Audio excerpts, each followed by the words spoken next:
Bonjour à tous.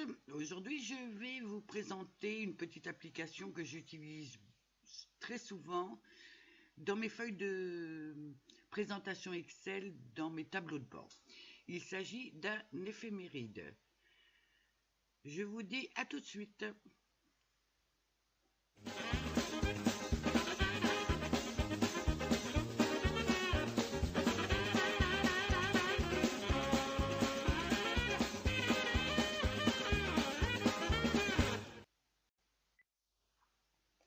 En premier lieu, nous allons nous intéresser à cette cellule.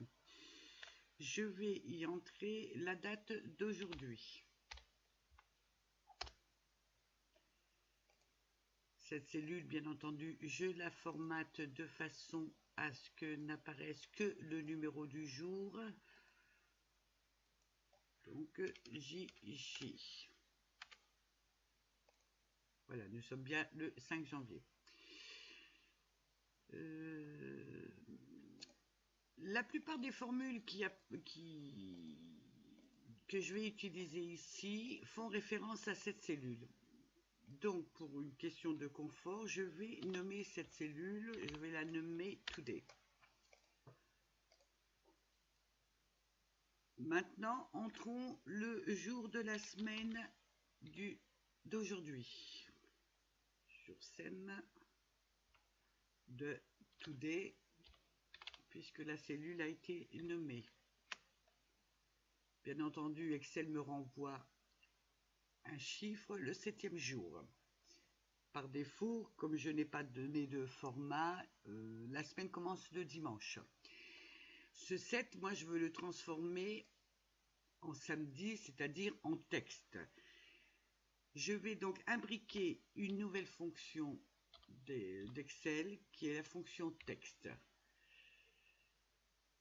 La valeur, on l'a déjà. Maintenant, il faut lui indiquer le format, c'est-à-dire que je veux le nom du jour en entier. Je tape donc 4J. Samedi apparaît. Pour plus d'esthétique, je voudrais que ce mot samedi apparaisse en majuscule. Je vais donc imbriquer une nouvelle formule à ma précédente et je vais appeler la fonction majuscule qui, comme son nom l'indique, met en majuscule une chaîne de caractères. Et voilà. Nous allons faire la même chose pour le mois de la date d'aujourd'hui. Donc, il s'agit de la fonction mois de Today. Excel renvoie le chiffre 1 puisque nous sommes le 5 janvier. Moi, ce qui m'intéresse, c'est de ne pas avoir un chiffre, mais avoir le nom du mois.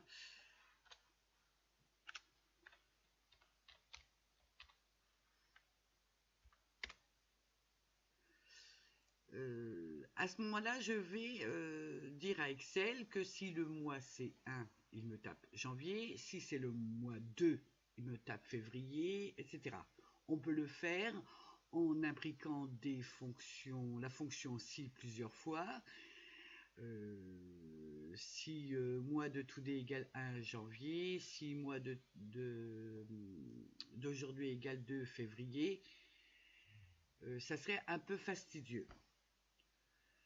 Il existe une autre méthode dans Excel que je vous présente, c'est d'utiliser la fonction choisir.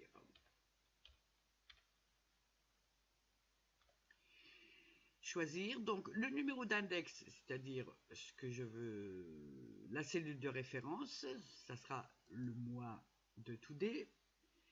Et ici, en fonction des valeurs que prendra le mois de Today, 1, 2, 3, 4, etc., je vais taper les mois concernés.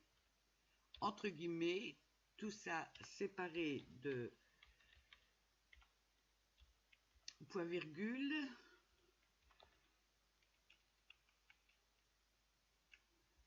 bien faire attention de tout mettre entre guillemets, février, mars, etc. Je vous retrouve tout de suite. Que prendra la cellule en fonction du résultat renvoyé par la fonction mois de today. Ici, on va s'intéresser maintenant à indiquer le numéro de semaine. J'appelle donc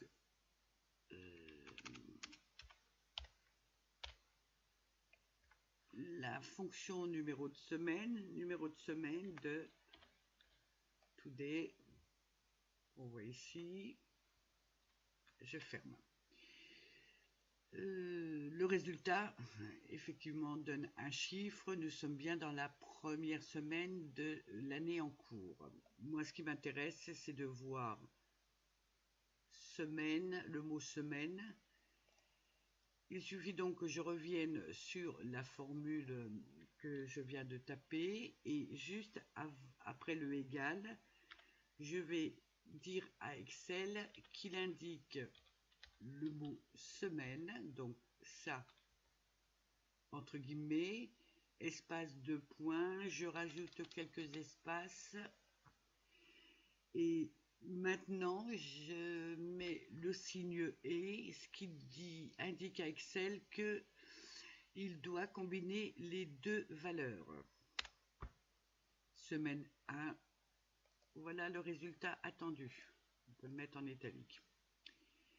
Je me suis ici amusée maintenant à calculer le nombre de jours qui se sont écoulés depuis le début de l'année, donc depuis le 1er janvier, et ici le nombre de jours qu'il me reste jusqu'au 31 décembre. Pour afficher l'écart en jours entre deux dates, il suffit de faire appel à la fonction datediff.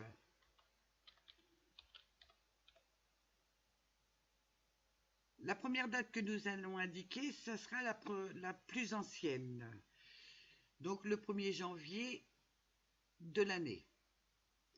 Je vais donc construire ma date du 1er janvier de l'année. Je ne connais pas l'année, parce qu'on peut avoir affaire par exemple au 1er janvier 2020, mais on sait que l'année se construit avec année d'une date. Donc ici, année de today. Je veux le premier mois, le 1er janvier. La deuxième variable de datediff à indiquer, c'est la deuxième date. Ici, ça sera today. La troisième variable, c'est est-ce qu'on veut que l'écart soit exprimé en jours, en mois ou en années. Ici, c'est en jours, donc on tape D. Un D comme day. Et voilà, on voit que le 5 janvier 2019 ici, depuis le 1er janvier, il s'est écoulé 4 jours. Maintenant, pour calculer la différence entre aujourd'hui, enfin, cette date, et le 31 décembre, on va faire appel à peu près la même construction. Donc, j'appelle datediff. La date, la plus ancienne, ça sera ce jour, donc today. La deuxième date à comparer, c'est donc le 31 décembre de 19 ou 2020 ou etc. Donc là aussi, je vais construire la date sur le même principe. Année de today. Maintenant 31 décembre, donc 12 et 31. Et il nous reste plus que la dernière variable à indiquer à Excel, c'est l'échelle, donc D comme day.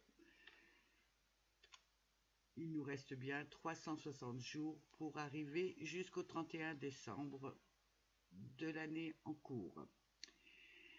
Et ben voilà, le tuto est terminé. Je vais vous montrer maintenant une petite chose pour rendre le travail, le résultat plus agréable, plus esthétique. C'est ça. Je vais le remonter. J'ai simplement inséré des formes auxquelles j'ai, pour chaque forme, indiqué l'adresse de la cellule où chercher le résultat.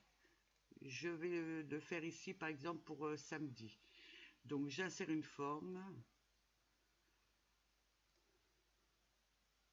Je vais prendre un rectangle. Remplissage de la forme, tiens, je vais le mettre en rose. Non, tiens, même comme ça. Et ici, à la place de modifier le texte, je mets égal la cellule, j'entre et ça reprend le samedi de notre éphéméride. Il suffit après de cumuler les formes et ensuite de les réunir, de bien les aligner et de les réunir. Et voici un résultat très esthétique que vous pouvez faire figurer, comme je vous disais en début de tuto, dans un tableau de bord. Ça a un joli effet. Je vous remercie de votre attention. N'hésitez pas à poser vos questions dans vos commentaires. Vous pouvez également vous abonner à ma chaîne pour exprimer aussi les sujets dont vous voudriez que j'aborde. Et je vous dis à une prochaine fois. Au revoir.